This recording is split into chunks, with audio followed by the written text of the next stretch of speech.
கர்த்தராகிய இயேசு கிறிஸ்துவின் நாமத்தினால அனைவரையும் வாழ்த்துகிறேன். இப்போதும் மண்ணான எண்ணெயும் எடுத்து கர்த்தர் பயன்படுத்துகிறார். அதுக்காக கர்த்தருக்கு நன்றி செலுத்துகிறேன். இந்த வாய்ப்பை கொடுத்த பாஸ்டர் அம்மாக்கும் நன்றி. இப்பொழுதும் கூட நம்ம சிலுவையில் இயேசு பேசிய 7 வார்த்தைகளையும் ஒவ்வொன்றாக தியானிச்சுட்டு வந்துட்ருக்கோம். அந்த வகையில் நம்ம இப்போ பார்க்க போகிறது 6ஆம் வார்த்தை. 6ஆம் வார்த்தைன்னு சொல்கிறத விட அந்த சிலுவையில் மலர்ந்த 7 பூக்கள் அப்படின்னு கூட சொல்லலாம். நம்ம வாசிக்க கேட்போம். யோவான் 19:30.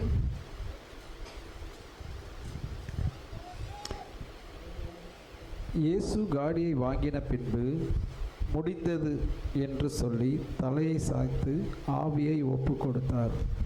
ஓகே, இதில் நம்ம முற்பகுதியை மட்டும் எடுத்துக்கிட்டோம் அப்படின்னு பார்த்தீங்கன்னா, இயேசு காடியை வாங்கின பின்பு முடிந்தது என்று சொல்லி, இந்த முடிந்தது அப்படின்றதுக்கு அந்த 7 பூக்கள் அப்படின்ற அதோட அர்த்தம் என்ன அப்படின்னு பார்த்தீங்கன்னா, முடிந்ததுன்றதுக்கு அர்ப்பணிப்பு அப்படின்னு ஒரு அர்த்தம் இருக்குது. இதில் இயேசு எதுக்காக முடிந்ததுன்னு சொன்னார்? தோல்வியின் காரணமாகவா, இல்லை அவ்வளோதான் என்னோட ஜீவன் போது அதனால் முடிந்தது சொன்னாரா? கிடையவே கிடையாது. இயேசு எதற்காக முடிந்தது அப்படின்னு சொன்னார் நம்ம பார்ப்போம். தேவன் தம்மை ஒரு மனுஷகுமாரனாக இந்த பூமிக்கு அனுப்பினார். எதற்காக? மனுஷர்களை ரட்சிக்கும் வண்ணமாக அவரோட ஊழியத்தை செய்யறதுக்காக இந்த பூமிக்கு அனுப்பினார். அந்த ஊழியத்தை செஞ்சு நிறைவாக முடித்ததுக்காக முடிந்தது அப்படின்னு சொல்லிட்டு நமக்கு இங்கே சொல்கிறாங்க. அதுக்கப்புறம் நம்முடைய பாவங்கள், மீறுதல்கள், நம்ம தப்புகள் அதெல்லாம் முழுசாக கிரயம் கொடுத்து வாங்கி முடித்தார் அப்படின்னு சொல்லிட்டு இயேசு கிறிஸ்து இங்கே சொல்கிறாரு. இதில் நம்ம பார்த்தோன்னா, தேவன் எதற்காக இயேசு கிறிஸ்துவை இந்த பூமிக்கு அனுப்பினார்? ஊழியம் செய்வதற்காக. இந்த ஊழியம் என்பது இயேசு கிறிஸ்து 21 விதமான ஊழியங்களை செஞ்சுருக்காரு. இதை வாசிக்க வேணாம், நான் வேகமாக சொல்லிட்டு போகிறேன்.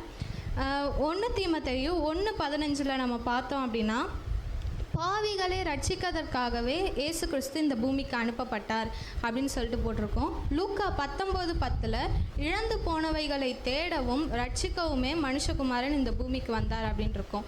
மத்தேயு 18:11 நம்ம பார்த்தோன்னா, கெட்டு போனதை ரட்சிக்கவே மனுஷகுமாரன் இந்த பூமிக்கு வந்தார்னு இருக்கோம். மத்தேயு 20:28 ஊழியம் செய்ய, அதாவது நம்ம கெட்டு போகிற நம்மளை மீட்கிறதுக்காகவே இயேசு கிறிஸ்து இந்த பூமிக்கு வந்தார்னு இருக்கோம். யோவான் 3:8 பார்த்தோன்னா, பிசாசின் கிரியைகளை முற்றிலுமாக அழிக்கிறதுக்காக இயேசு கிறிஸ்து இந்த பூமிக்கு வந்தார். லூக்கா 12:49 பார்த்தோன்னா, இந்த பூமியில் அக்கினியை போட வந்தேன்னு சொல்லிட்டு ஒரு கோபமாக வர இதுவை நமக்கு அங்கே சொல்கிறாங்க. யோவான் 18:36 யூதருக்கு ராஜாவாக, யூதருக்கு ரட்சிப்பு உண்டாக்குவதற்காக இயேசு கிறிஸ்து இந்த பூமிக்கு வந்தார் அப்படின்னு போட்டிருக்கோம். மத்தேயு 5:17 நியாய பிரமாணத்தை நிலைநிறுத்தவே இயேசு கிறிஸ்து இந்த பூமிக்கு வந்தார் அப்படின்னு இருக்கோம். மத்தேயு 9:13 நம்ம பார்த்தோம் அப்படின்னா, பாவிகளை மனம் திரும்புவதற்காக அழைக்க, பாவிகளான நம்ம இயேசு கிறிஸ்து மனம் திரும்புதலுக்காக அழைக்கிறதற்காக இந்த பூமிக்கு வந்திருக்காருன்னு இருக்கோம். மத்தேயு 10:34 பிரிவினையை உண்டாக்குவதற்காகவே இந்த பூமிக்கு வந்தேன் அப்படின்ற மாதிரி இருக்கும். மத்தேயு 11:28, 29, 30 நம்ம தெளிவாக வாசித்து பார்த்தோன்னா, நம்முடைய பாவ சுமைகள், மீறுதலின் அந்த சுமைகள் அதெல்லாம் இயேசு கிறிஸ்துவின் மூலியமாக எடுத்துட்டு நமக்கு இளைப்பாறுதல் தரும் வண்ணமாக இயேசு கிறிஸ்து இந்த பூமிக்கு வந்திருக்காரு அப்படின்னு சொல்லிட்டு இருக்கோம். லூக்கா 9:56 பார்த்தோன்னா, ரட்சிக்கிறதற்காகவே இயேசு கிறிஸ்து இந்த பூமிக்கு வந்திருக்காரு அப்படின்னு இருக்கோம். யோவான் 12:27 பாடுகளை சகிக்க, அதாவது தேவ திட்டம் நிறைவேறும் வண்ணமாக நமக்காக பாடுகளை சகிக்கவே இந்த பூமிக்கு இயேசு கிறிஸ்து வந்திருக்கிறார் அப்படின்னு இருக்கோம். லூக்கா 4:18 ஒரு போதகராக நம்ம நல்வழிப்படுத்த பிரசங்கிக்கவே கர்த்தர் இந்த பூமிக்கு வந்திருக்காரு அப்படின்னு இருக்கோம். யோவான் 10:10 பார்த்தோன்னா, நமக்கு இந்த பூமியோட நம்ம வாழ்வு முடிஞ்சு போகிறதில்ல, பூரண ஜீவனை தருவதற்காகவே இயேசு கிறிஸ்து இந்த மண்ணில் உதிச்சாரு அப்படின்ட்டு இருக்கோம். யோவான் 9:38 மனுஷர்களாகிய நம்மளை நியாயம் தீர்க்கவே கர்த்தர் இந்த பூமிக்கு வந்திருக்காரு அப்படின்னு இருக்கோம். யோவான் 12:46 உலகத்தின் ஒளியாக இருளில் இருக்க ஜனங்களுக்கு வெளிச்சமாக இயேசு கிறிஸ்து இந்த பூமிக்கு உதித்தார் அப்படின்னு இருக்கோம். யோவான் 6:38 பிதாவின் சித்தம் நிறைவேறும் வண்ணமாக இயேசு கிறிஸ்து இந்த பூமிக்கு வந்தார்.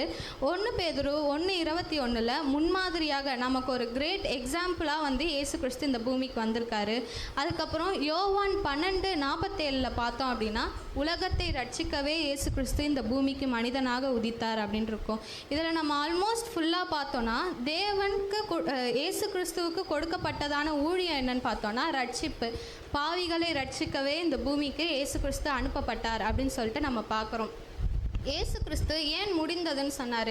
ஒரு தோல்வியின் காரணமாக அங்கே சொல்லலை. பிதா என்னை குறித்து வச்ச ஊழியத்தின் பாதையும் ஊழியத்தின் திட்டமும் நேர்த்தியாக முடிந்தது அப்படின்னு சொல்லிட்டு அங்கே ஒரு ஜெயத்தோடு சொல்கிறாரு. ஒரு வெற்றி முழக்கமாக அங்கே வந்து நமக்கு இயேசு கிறிஸ்து பதிவிடுறாரு. இதை போலவே தேவன் தெரிந்து கொண்ட ஒரு மனுஷன் அப்படின்னு பார்த்தோன்னா இதே போல் அவரோட ஊழியத்தை நேர்த்தியாக முடித்து எல்லாம் முடிந்தது அப்படின்ற மாதிரி சொல்லியிருப்பார். அவர் யாருன்னு பார்த்தோன்னா அவர் முதல்ல எப்படிப்பட்டவர்னு சொல்லி பார்ப்போம். அப்போஸ்தலனாகிய பவுலை குறித்து நம்ம இப்போ பார்க்க போகிறோம். அப்போஸ்தலர் 8:3 வாசிங்களேன்.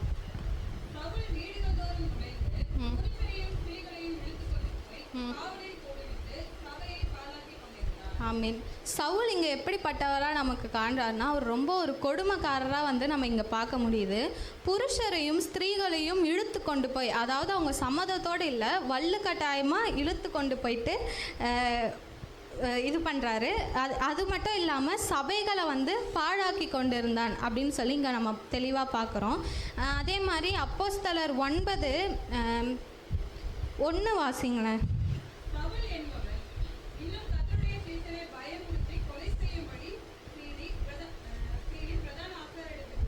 ஓகே, இதில் நம்ம முன்னாடி நம்ம என்ன பார்த்தோம் அப்படின்னா அவர் வந்து வலுக்கட்டாயமாக இழுத்து கொண்டு போகிறாரு. இங்கே வந்து அதுக்கும் ஒரு ஸ்டெப்பு மேலே போய் கொலை செய்கிற அளவுக்கு வந்து அவர் போயிட்டார். அப்போ தான் வந்து அந்த சமயத்தில் தான் வந்து தேவன் வந்து அவருக்கு தரிசனமாகிறாரு. அதாவது பேசுகிறாரு அவர்கிட்ட. எப்படி பேசுகிறாரு அப்படின்னு பார்த்தோன்னா 5 வாசிங்க. 9:5.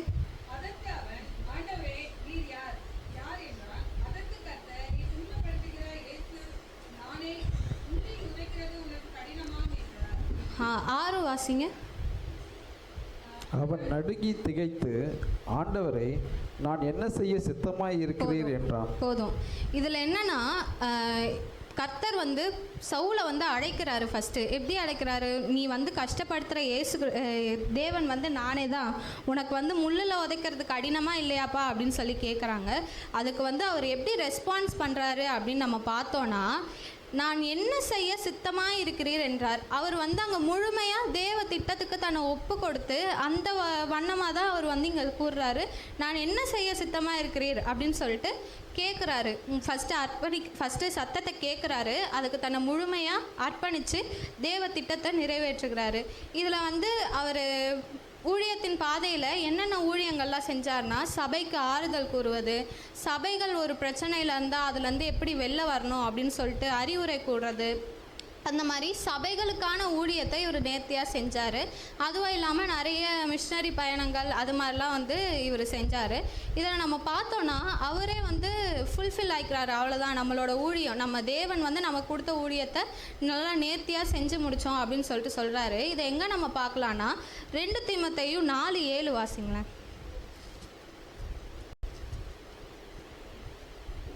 நல்ல போராட்டத்தை போராடினேன், ஓட்டத்தை முடித்தேன், விசுவாசத்தை காத்து கொண்டேன். ஆமீன். அவர் வந்து அங்கே சொல்கிறாரு, நல்ல போராட்டத்தை நான் போராடி முடிச்சிட்டேன், எனக்குன்னு தேவன் கொடுத்த ஊழியத்தின் ஓட்டத்தை நேர்த்தியாக நான் முடிச்சிட்டேன், அதே போல் தேவன் மேலே இருக்க விசுவாசத்தை காத்து கொண்டேன் அப்படின்னு சொல்லிட்டு இங்கே சொல்கிறாரு. இதில் என்னென்னா, நம்மளும் பவுலை போல் தேவன் தெரிந்து கொள்ளப்பட்ட பாத்திரமாய் தேவனோட ஊழியத்தை செய்கிறவர்களாக இருக்க வேண்டும். இதில் நமக்கு என்ன இப்போ பவுல் செஞ்சார், அவருக்கான ஆசீர்வாதம் என்னன்னு சொல்லிட்டு அவர் 8வது வசனத்தை சொல்லியிருப்பார். 8வது வசனம் வாசிங்க. இது முதல் நீதியின் கிரீடம் எனக்காக வைக்கப்பட்டிருக்கிறது, நீதியுள்ள நியாயாதிபதியாகிய கர்த்தர் அந்நாளிலே அதை எனக்கு தந்தருள்வார். போதும். இதில் என்னன்னா, பவுல் வந்து தன்னுடைய ஓட்டத்தை முடித்து ஜெயமாக அவர் வந்து ஓட்டத்தை முடிச்சிட்டேன் அப்படின்னு சொல்கிறாரு. அவருக்கான பரிசு, அவருக்கான தேவன் தந்த இது என்ன அப்படின்னு பார்த்தோன்னா, இது முதல் நீதியின் கிரீடம். நம்ம உலக பிரகாரமாக பார்த்தோம் அப்படின்னா ஒரு கிரீடம் அப்படின்னா அது ரொம்ப ஒரு ப்ரீஷியஸில் நமக்கு. அதுவும் இல்லாமல் இது தேவனிடத்துலேருந்து நம்ம பெற்றுக்கொள்ளுகிற நீதியின் கிரீடம் அப்படின்னா அது இன்னும் நமக்கு வந்து ஒரு பெரிய ஆசீர்வாதமாக இருக்கும். இதில் வந்து எப்படி அவர் தேவ திட்டத்தை நிறைவேற்றி தன்னோட பரிசு பொருளை வந்து பெற்றுக்கொண்டாரோ அதே போல் நாமும் இருக்க வேணும். நம்மளும் வந்து தேவ ஊழியத்திற்காக நம்மளை அர்ப்பணிக்கும் போது நமக்கு என்ன கிடைக்கும் அப்படின்னு சொல்லிட்டு அடுத்த அதில் செகண்ட் ஆஃப் வாசிங்க. எனக்கு மாத்திரமல்ல, அவர் பிரசன்னமாகுதலை விரும்பும் யாவருக்கும் அதை தந்தருளுவார். ஆமீன். இதில் பவுல் என்ன சொல்கிறாருன்னா, நான் ஊழியத்தை செஞ்சேன், இது எனக்கு மட்டும் இல்லை, தேவனோட ஊழியத்தை யார் உண்மையாக உத்தமமாக அவர் பிரசன்னமாகுதலை விரும்பும் யாவருக்கும் இந்த கிரீடம் வந்து வைக்கப்பட்டிருக்கு. ஒரு நாள் நம்ம வந்து கண்டிப்பாக தேவனை பார்ப்போம், அப்போ இந்த நீதியின் கிரீடம் வந்து நமக்காக கொடுக்கப்படும் அப்படின்னு சொல்லிட்டு சொல்கிறாரு. அதுக்கப்புறம் நம்ம வெளிப்படுத்தல் 2:26 பார்த்தோம் அப்படின்னா, 2:26 வாசிங்க. ஜெயங்கொண்டு முடிவு பரியந்தம் என் கிரியைகளை கை கொள்ளுகிறவன் எவனோ அவனுக்கு நான் என் பிதாவினிடத்தில் அதிகாரம் பெற்றது போல ஜாதிகள் மேல் அதிகாரம் கொடுப்பேன். ஆமீன். இதில் வந்து என்ன இயேசு கிறிஸ்து சொல்கிறாரு அப்படின்னா, ஜெயம் கொண்டு முடிவு பரியந்தம், தோல்வியோடு இல்லை, அதுவும் இல்லாமல் நம்ம வாழ்க்கையின் முடிவு பரியந்தம் யார் தேவ திட்டத்தை நிறைவேற்றுகிறார்களாக இருக்கிறோமோ அவங்களுக்கு இயேசு கிறிஸ்து எப்படி பிதாவின் இடத்துல அதிகாரம் பெற்றாரோ அதே போல் நமக்கும் அதிகாரம் கொடுப்பேன் அப்படின்னு சொல்லிட்டு ஜாதிகள் மேல் அதிகாரம் கொடுப்பேன் அப்படின்றாரு. ஜாதிகள் மேல்னால் இப்போ இருக்கிற இந்த உலகத்தை வந்து அங்கே மீன் பண்ணல. பரலோகத்தில் போயிட்டு நம்ம ஆயிரம் கால அரசாட்சி வரும்போது அந்த ஜாதிகள் மேல் நமக்கு அதிகாரம் கொடுப்பேன் அப்படின்னு சொல்லிட்டு சொல்கிறாங்க. இதில் அடுத்ததாக நம்ம வாசிச்சுட்டு வந்தோம் அப்படின்னா, விடிவெள்ளி நட்சத்திரத்தையும் அவனுக்கு கொடுப்பேன் அப்படின்னு சொல்லிட்டு சொல்லுவாங்க. அவ்வளோ பெரிய ஆசீர்வாதமான வார்த்தைகளை சொல்லி நம்மளை வாழ்த்துறதை நம்ம இங்கே பார்ப்போம். அதுக்கப்புறம் வந்து பவுல் சொன்னது போல் பிலிப்பியர் 3:14 வாசிங்க.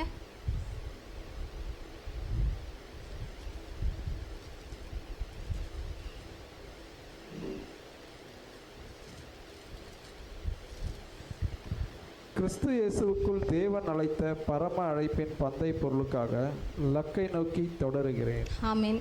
கிறிஸ்து இயேசு நம்மளை அழைச்ச ஒரு நோக்கத்துக்காக நம்ம பரம அழைப்பின் பந்தய பொருளுக்காக ஓடுகிறவர்களாக இருக்க வேண்டும். தேவன் கொடுத்த ஊழியத்தை நம்ம நேர்த்தியாக செய்கிறவங்களாக இருக்க வேண்டும். எப்படி இயேசு கிறிஸ்து சிலுவையில் முடிந்தது அப்படின்னு சொல்லிட்டு ஒரு ஜெய முழக்கத்தோடு சொன்னாரோ அதே போல் நம்ம ஊழியத்தின் பாதையில் நேர்த்தியாக முடித்து இயேசு கிறிஸ்துவோடு கூட நம்ம இந்த பூமியை அரசாள்வோம் என்று சொல்லி முடிக்கிறேன். இப்போவும் வந்து ஒரு பாடலை பாடிட்டு நம்ம முடிப்போம். பரம அழைப்பின் பந்தய பொருளுக்காய் நான் லக்கை நோக்கி ஓடுகிறேன். பரம அழைப்பின் பந்தய பொருளுக்காய் நான் லக்கை நோக்கி ஓடுகிறேன். நான் ஓடுகிறேன். இயேசுவுக்காய் நான் ஓடுகிறேன்.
இயேசு கிறிஸ்து நமக்கு நியமித்த பாதையில் விசுவாசத்தை காத்துக்கொண்டு அவர் வருமளவும் நம்ம ஊழியத்தை நிறைவேற்றுவோமாக என்று சொல்லி நான் முடிக்கிறேன். ஆமீன்.